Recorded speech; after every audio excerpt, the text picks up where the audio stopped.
Hello, this is Cheryl Morgan at Imaginales in Epinal, and I'm with Lucas Moreno, who is responsible for Utopod, a French language podcast site which was nominated for one of the Prix Imaginales over the weekend. Lucas Moreno is not a French name. Can you tell us a little bit about your background? Well, I was born in South America, in Uruguay, and when I was 8 years old, my parents moved to Switzerland, to the French-speaking part of Switzerland.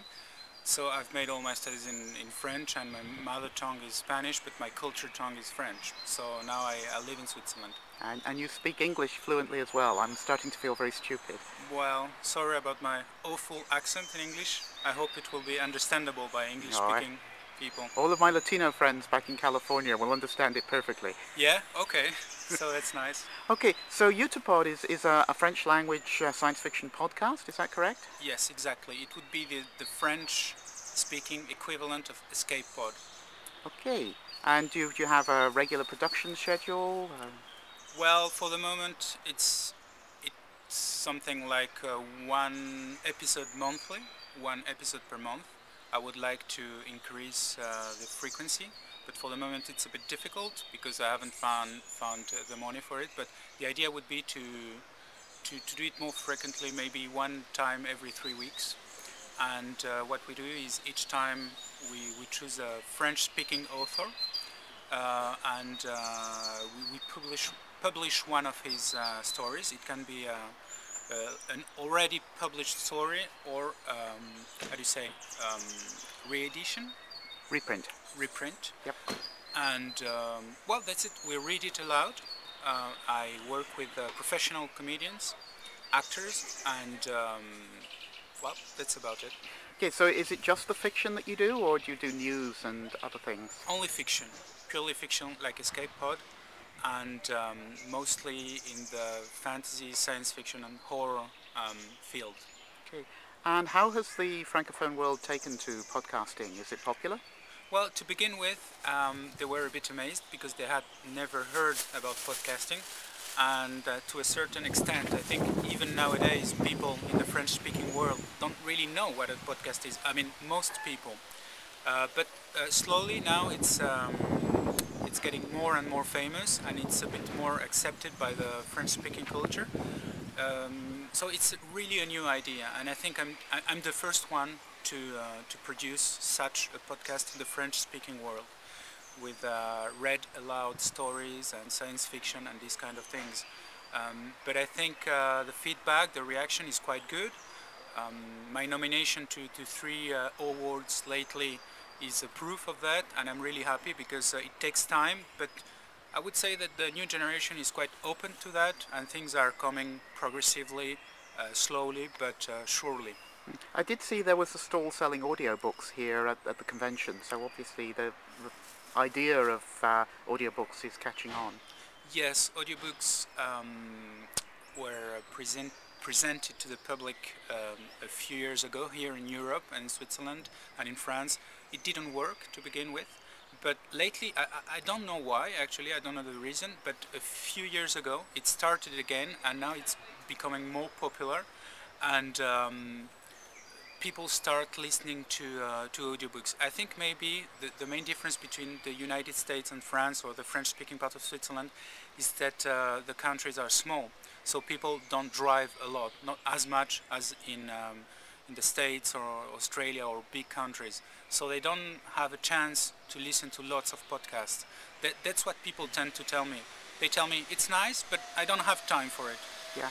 In England, of course, people listen to podcasts when they're commuting to work on the train. Or people who work in London and have to commute for hours every day. Yes, that's a possibility, yeah. So, you say that it's fantasy and horror and stuff. Are there any particular authors that are good for podcasting? I haven't really asked myself the question. I think all the authors I've chosen, I've chosen them because I liked what they wrote, but I had the impression that it could be radio friendly, what they wrote, more based maybe on action, lots of dialogues, and so on. Okay, and you said you use actors. Is that just one person per podcast, or do you have people playing different parts in the book or the story? Usually it's one person per episode, per short story. Okay. How does the finance work with Utapod? You have to pay the actors? Uh, yes, the thing is here, since podcasting is not really popular, it's difficult to find like geek friends who are able to read for me, and then I can read something for them in exchange. So mostly I have to work with proper actors who most of the time don't know anything about podcasting. Maybe they're not really good at internet and computers, so it's a bit difficult because they're good at reading, but they don't have the computer literacy necessary to to make the podcast, the editing Right. and everything. So you have to provide all the technical know-how and... At the beginning it was like this, and now I hope to be able to find people that how can I say have both competences, the reading and the technical part. It's difficult, but now I'm getting maybe 2 or 3 people whom I work with, and that are really competent in Yeah. several fields. So the more you work with them, of course, the more they will learn the technology. Yes, and of course, the become better they get, and the experts. better I get, because I learn from them too. So it's an adventure. It's a several people adventure. Yeah. In the panel yesterday, it seemed to me, my limited understanding of French, that many of the audience were surprised you don't charge for podcasting. I heard you mention Cory Doctorow a couple of times. Yes, actually, people don't know a lot about Cory Doctorow here, even in the science fiction field. And the idea of things being free is really bizarre for people here. It's like they go, yes, but it doesn't work. It's for free. How come? What do you mean for free? They just can't get the idea into their heads that something can be nice, it can be good quality and free at the same time. For me, it's perfectly normal. Yesterday, I had to explain to somebody why it was free, free of charge. Actually, it was a good question because I had never asked myself the question in those terms. For me, it's so natural, so normal to give away things. Some things you pay for them, some other things you don't. It's complementary. And well, I mean, in the English-speaking world, obviously you know that giving things for free on the internet doesn't mean that those things are not good quality, and doesn't mean that people afterwards won't read the books, won't go to bookshops and buy the actual books, I mean physical printed books. So yeah, here this whole free available material on internet is not yet really in the culture. Well, I'm sure it'll change. You know, people quite like getting things for free, and once they get an idea that it's good, they'll be very happy. I hope so. That's the whole idea.